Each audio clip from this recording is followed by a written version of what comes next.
Vous êtes toujours sur Westrack Radio. Nous sommes toujours en direct du festival JV à l'Université du Havre sur le site Le Bon.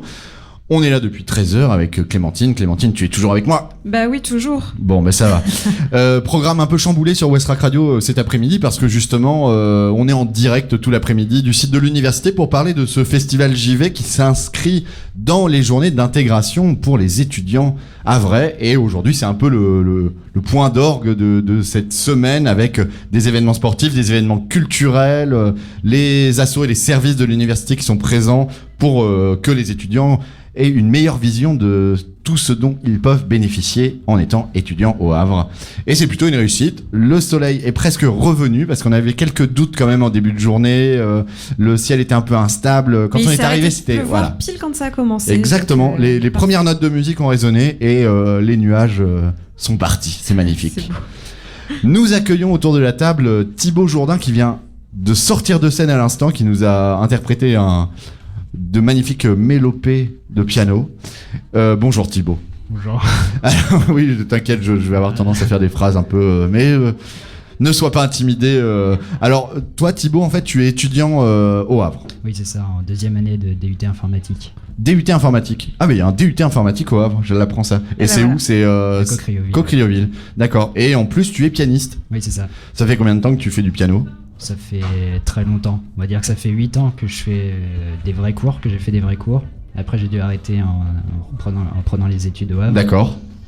Mais du coup, je continue en autodidacte. D'accord. Voilà. Et alors, justement, t'es originaire d'où? De d'Yvetot. D'accord, ah oui, tu restes quand même un Cauchois. Ouais. On va dire que ça, parce qu'Yvetot, c'est la capitale du pays de Caux.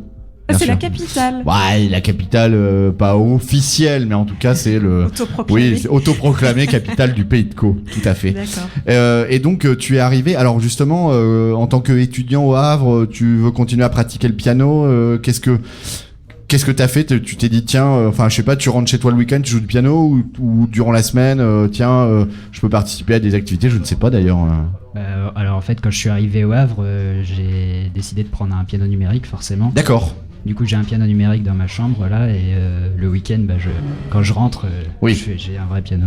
Et est-ce que tu participes un peu à des activités proposées par l'université, de type activité culturelle ou sportive De temps en temps, parce que je suis à la résidence de la réussite, du coup, et tous les mardis, mercredis. C'est où ça? C'est à Tourneville. Ah d'accord. Ah d'accord. Et c'est dans notre quartier. Oui, c'est ça. C'est en fait t'es juste derrière nous. Oui, c'est ça. D'accord. Dans l'internat oui, voilà, qui est juste derrière. Ah bah. Et tu sais qu'on peut se faire des coucous à la fenêtre parce que nous on a notre fenêtre du studio qui donne directement sur l'internat. Et donc tous les mardis, mercredis, tu disais? Donc il y a Marianne Hébert qui nous propose des activités. D'accord. Alors cette année, ça va commencer en octobre. Mais je pense que je vais continuer. Alors je fais de temps en temps juste. Ok. Et c'est quoi comme type d'activité? C'est des jeux ou alors des sorties. D'accord. D'accord. Et du coup, tu joues, bon là, t'as atteint un certain niveau donc en piano classique. Est-ce que tu joues aussi d'autres choses? Est-ce que tu composes? En fait, là, ce que j'ai joué, c'était beaucoup d'improvisation. D'accord. Et l'improvisation, en fait, qui faisait la liaison entre les morceaux que tout le monde peut connaître. Et du coup, sinon, après, au piano, je joue vraiment un peu de tout. J'essaie vraiment de diversifier à fond. Et alors, le lien entre l'informatique et le piano? Aucun. Ok. Non, mais je dis ça parce que tu fais de l'informatique. Est-ce que tu aimes les maths? Oui. Voilà, et parce qu'en fait, il y a quand même un truc entre la musique et les mathématiques qu'il faut pas... non, je sais pas, tu veux peut-être en parler un petit peu ou... C'est vrai qu'une fois qu'on commence à avoir appris pas mal sur la théorie de la musique, on se rend compte qu'il y a beaucoup de trucs mathématiques, notamment à la fréquence des notes. Les intervalles de notes, etc., etc. Ce qui facilite du coup l'improvisation. Oui, c'est ça. D'accord. Voilà, tout est mathématique. D'ailleurs, je fais juste une parenthèse comme ça parce que moi, je suis assez fan de mathématiques. J'ai d'ailleurs fait des cursus universitaires en mathématiques et je suis aussi fan d'une chaîne YouTube qui s'appelle Science Étonnante. Voilà, c'est un YouTuber qui fait un peu de vulgarisation scientifique, mais déjà, il y a des fois, moi, ça me perd.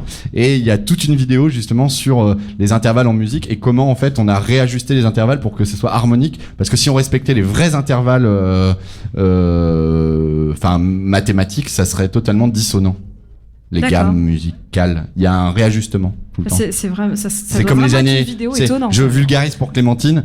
C'est comme les années bissextiles. C'est-à-dire tous les 4 ans, on réajuste en rajoutant une journée pour que D'accord. ça retombe juste. Sinon, voilà. Et les intervalles en musique, c'est ça. On réajuste chaque intervalle pour que ça sonne harmonieux, parce que sinon, ça serait complètement dissonant. Mais il y a des compositeurs qui ont justement utilisé les vrais intervalles en composant la musique. Ça donne de la musique étrange. Voilà. C'était ma petite pastille scientifique de l'après-midi. Eh bien, en tout cas, Thibaut, on te remercie. Tu continues la pratique. Toi, le piano, c'est une pratique solo. Tu t'as jamais envisagé de jouer dans un D'accompagner. orchestre, avec Non, non, vraiment solo. solo. Tu composes un peu ou t'interprètes J'interprète beaucoup. Ouais. Je compose pas vraiment, mais je fais comme je disais, je De fais l'impro. de l'impro. Ok, La composition, ça serait retenir en fait ce que j'improvise et j'ai pas trop envie de ça finalement. très bien. Eh bien, écoute, moi, je te propose qu'on te revoie dans le cadre du tremplin Phoenix, puisqu'on a on a reçu le service culturel tout à l'heure qui propose justement un tremplin ouvert aux étudiants qui pratiquent la musique, qui te permettra peut-être de jouer dans plein de salles célèbres de la région. Donc, n'hésite pas à te rapprocher d'eux pour connaître les modalités d'inscription. Et puis d'ici là, bonne continuation et plein de réussite dans ton cursus universitaire. T'envisages de rester sur le Havre après le DUT informatique ou On sait pas. verra ce qu'on me propose. D'accord, parce que je sais qu'il y avait une licence informatique à l'époque, je pense qu'elle existe toujours bien sûr. Voilà, et On a la merci confirmation beaucoup. qu'elle existe. Merci beaucoup Thibaut de nous avoir accordé ces quelques instants et puis bonne continuation et bonne fin de journée à toi. Merci. Merci. Nous sommes toujours sur Westrack Radio, bien sûr. Nous sommes toujours en direct de l'université Site Le Bon dans le cadre du festival JV qui est un point d'orgue de la semaine d'intégration des étudiants qui arrivent au Havre. C'est la rentrée universitaire, c'est aussi la chaîne d'inscription et nous avons un nouvel invité autour de la table. Bonjour Yves Trochu. Bonjour. Alors vous êtes directeur de la scolarité et de la vie étudiante. C'est exact. Voilà, j'ai pas écorché. Alors ça consiste en quoi ? Alors, la direction de la scolarité et de la vie étudiante, on est un petit peu le relais auprès des composantes. On assure la coordination auprès des 5 composantes de l'université. Et puis, donc, le service est composé de 2 sous-services, c'est-à-dire la partie scolarité, qui actuellement travaille sur les inscriptions. Là, par exemple, pour info, on a déjà inscrit 6000 étudiants. Et ça va aller jusqu'à combien ? Et alors, l'année dernière, on était arrivé à 8200 étudiants au mois de juin de l'année dernière. On espère atteindre ce chiffre et même le dépasser. Depuis 2-3 ans, on augmente à environ de 200 étudiants par an. Parce que et on peut parler de capacité maximale. J'imagine qu'il y a une Pour l'instant, capacité en fait, maximale. Nos formations n'étaient pas en sureffectif, donc si on peut un jour arriver à 9000, 10 000 étudiants, ça serait très bien. Juste à titre comparatif, Rouen et Caen, on se situe sur quel nombre ? On est largement... Rouen, je crois que c'est 15 000 étudiants. Mhm. Et puis Caen, ça doit être un peu plus dans les 20 000. Donc bon, on est les petits Oui. de la Normandie. Non, mais je dis ça pas par hasard parce qu'il y a, Mais il y a voilà. quand même une idée de fusion des sites C'est- universitaires à l'échelle de la région. Voilà, c'est dans l'air, mais Voilà. c'est dans l'air du temps. Et puis Et ça bon, serait dommage du coup Voilà. d'avoir un pôle universitaire parce qu'il est plus petit, qui pourrait perdre certaines formations ou autres. Enfin, voilà. Voilà. Je mets pas trop de, ouais, je fais pas de politique. là, je vous renverrai vers notre président Tout à fait. qui fait tout quand même Pour maintenir, défendre l'université du Havre, oui, bien tout à sûr. fait. Mais il est clair que par rapport à 2 mastodontes, il faut qu'on soit présent et bien présent, quoi. Tout à Et fait. montrer que l'animation au niveau des universitaires, on n'a pas à rougir de ce qu'on fait par rapport à Rouen et Caen, en fait. Hmm. Voilà. Et du coup, là, on est en pleine chaîne d'inscription, c'est Oui, ça ? tout à fait. Alors, ça doit être quand même tout un Alors, processus logistique. cette année, on a privilégié les inscriptions par le web, en fait. Hein. D'accord. Inscription à distance. Parce que moi, je le redis, hein, mais j'étais étudiant Parce ici il y a qu'en 20 papier, ans. non Oui. On faisait la queue, Il y avait la on chaîne passait d'inscription, la chaîne voilà, d'inscription c'est de bureau en bureau et la Donc, mutuelle voilà. et tout ça. Et voilà. Donc du coup, on a modernisé la chose, hein, je dirais. Et cette année, on a privilégié l'inscription à distance. Et ce qui fait que cette année, on atteint déjà les 6000 étudiants. on a une avance si on compare de date à date, on a 600 étudiants de plus que l'année dernière. D'accord. Mais bon, ça ne veut pas dire qu'on aura en fin d'année 600 étudiants de plus, mais on voit que les inscriptions se sont faites plus rapidement. Les étudiants sont inscrits plus rapidement, ont donc leur papier plus rapidement et leurs accès au niveau du service informatique, etc., beaucoup plus rapidement. Donc c'était un des gros projets de cette année pour la direction de la scolarité et de la vie étudiante. Et puis, donc, par rapport à l'autre service, puisque je vous ai dit qu'il y avait 2 services, on a un service de la vie étudiante, donc du coup, qui est composé de 2 personnes et qui est là pour accompagner les étudiants aussi bien donc sur l'aspect social. Il faut savoir qu'on a une assistante sociale sur le site du Havre et donc le service de la vie étudiante est le relais entre les étudiants et l'assistante sociale. D'accord. Ils prennent rendez-vous pour pour rencontrer l'assistante sociale. Ça, c'est une première chose. L'autre aspect, c'est l'accompagnement des étudiants étrangers hors programme. Donc quand on dit hors programme, c'est hors Erasmus, voilà, et ce genre de programme dont on commence à connaître. Voilà, on a un service de relations internationales qui s'occupe des étudiants Erasmus, de tous les étudiants qui viennent dans les programmes. Mais pour les étudiants étrangers qui arrivent sans beaucoup d'informations et tout, on les accueille, on les accompagne pour les premières années vers l'OFI pour qu'ils aient leur titre de séjour. Et pour les secondes années, pour les réinscriptions, on collecte les dossiers et on les envoie à la sous-préfecture. Et on les accompagne, on s'assure que leurs titres de séjour sont renouvelés en temps et en heure. Voilà, on essaye dans la mesure du possible de les accompagner le mieux possible. Oui, donc il y a vraiment un accompagnement qui dépasse vraiment le cadre de l'enseignement. Il y a un accompagnement social qui Alors se fait. Le fait qu'on soit une université de petite taille, une université de proximité, nous permet de faire ce genre de choses. Et alors justement, alors moi j'ai ce souvenir quand j'étais à l'université du Havre il y a 20 ans, je le précise du haut de mon grand âge, mais c'est vrai que moi je me suis retrouvé avec beaucoup d'étudiants, enfin une grande partie de mes promotions, d'étudiants, je pense, qui étaient hors programme,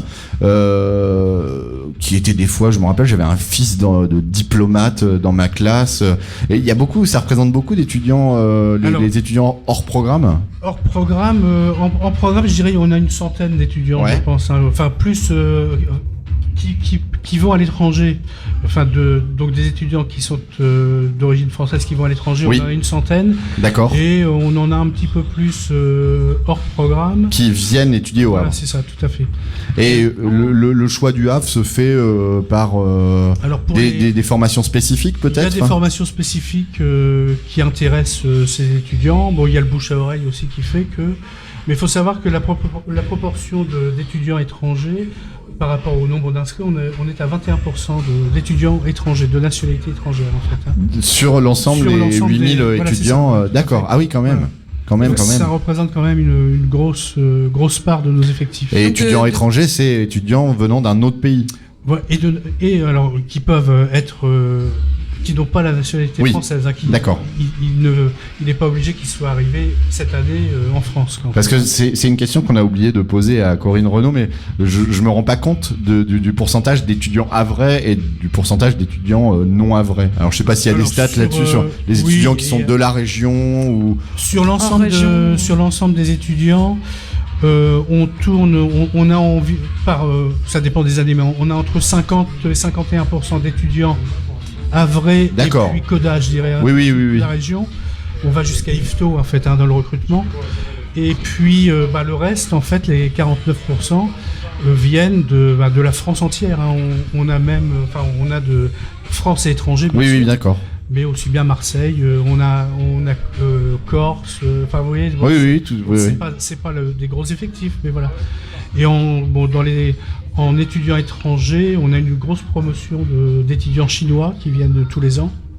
Liés à Sciences Po peut-être, non ils viennent suivre des cours chez nous. Hein. C'est hors Sciences Po. D'accord.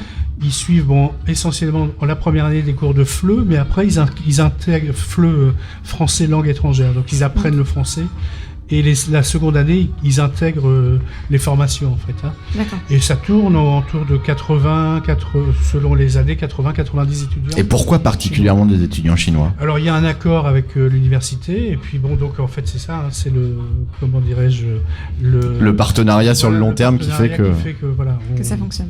Ils viennent, voilà. Où vous situez-vous dans l'université? La direction de la scolarité et de la vie étudiante se situe à la maison de l'étudiant. Ah bah, Encore. voilà, tout Voilà. est à la maison. Avec donc le service culturel que vous avez rencontré et puis le SWAPS. Et le SWAPS, voilà, tout à fait. Donc ça a été une volonté politique également de regrouper tous ces services-là pour service à l'étudiant. Donc il était normal que la scolarité, la direction de la scolarité et de la vie étudiante soit également à la maison de l'étudiant. Alors j'ai une dernière petite question, peut-être un peu piège, mais cette année on en a beaucoup entendu parler. Ah oui. Parcoursup. Est-ce que ça a été quelque chose de bénéfique et de limpide, ou est-ce que c'est encore un petit peu compliqué? Alors pour nous, Parcoursup, je vais dire, nous a rien apporté de plus, puisque on n'avait pas de filière sous tension. En fait, ça a été instauré pour les filières comme le STAPS ou la psycho.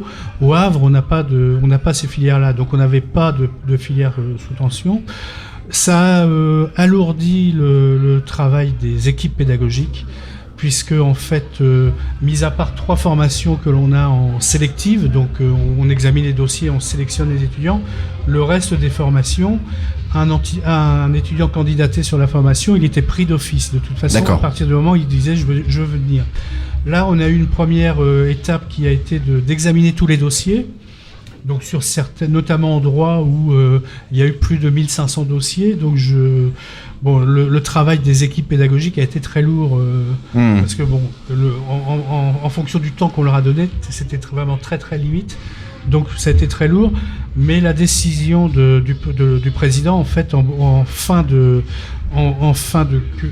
comment dirais-je, de processus, a été de dire, de toute façon, on ouvre toute personne qui va candidater sur Parcoursup à l'université du Havre sera prise, en fait. D'accord. On ne fera pas de numerus clausus où on a indiqué des capacités d'accueil.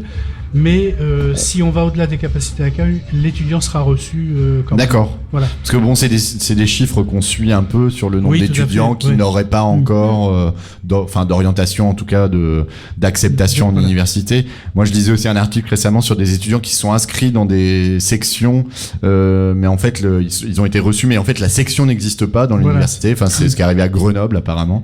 Clémentine, tu voulais rajouter quelque chose? Oui, je me dis que c'est peut-être ça qui explique l'augmentation du nombre d'inscriptions à un moment T par rapport à N-1.